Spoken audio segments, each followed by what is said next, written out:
Cyberpunk 2077's best apartments showcase the very best of Night City, allowing players access to great areas of the map and some interesting functions and relationships. Welcome to Game Rant. These are all the apartments available in-game, ranked from worst to best.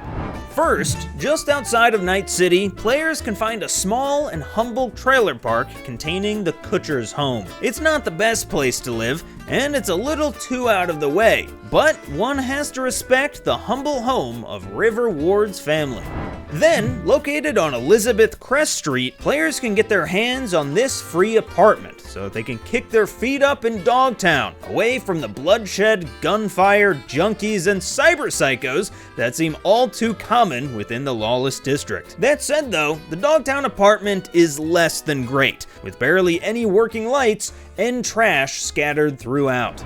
Next is the Aldecado camp. One of the best things about living with the Aldecados is that they live modestly, outside of Night City, free from the polluted skies and streets. Players can access 2 Aldecado camps with this nomad clan throughout Cyberpunk 2077, but both locations are relatively the same, featuring vendors like Ripper Docs, medics, and gunsmiths. At the bottom of the barrel of purchasable apartments is this cozy but run-down place in Northside. It's no doubt the smallest of the apartments and has a distinct red vibe going on. The surrounding area is sort of a motel-style building too, which further makes this apartment seem cheap and low quality.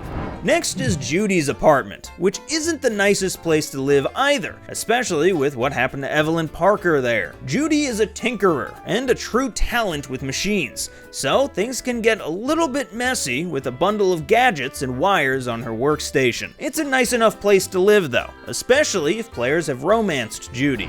V's default apartment is found in Watson, and is a simple, yet somewhat spacious little nook. The view is quite nice as well, but stepping out into the hallway is miserable compared to some of the other apartments. On the bright side, what makes this apartment unique is that players can customize the colors and patterns for a price.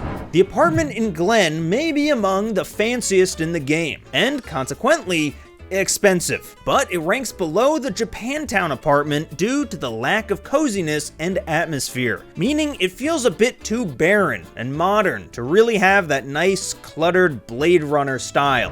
Next up, having a romantic interest in Carrie Eurodyne will net you the ability to live in his pristine villa. Located deep into the cliffs of North Oak, players can feel both luxury and safety thanks to this expensive home from the famed musician and former Samurai band member Carrie Eurodyne. Despite being cheaper and smaller than the location in Glen, the Japantown apartment has a cramped coziness and that lovely Japanese-style feel that a lot of Cyberpunk 2077 fans will fall in love with. It's almost what V's default apartment should have been like, with a unique shape and so much detail that memorabilia isn't really needed.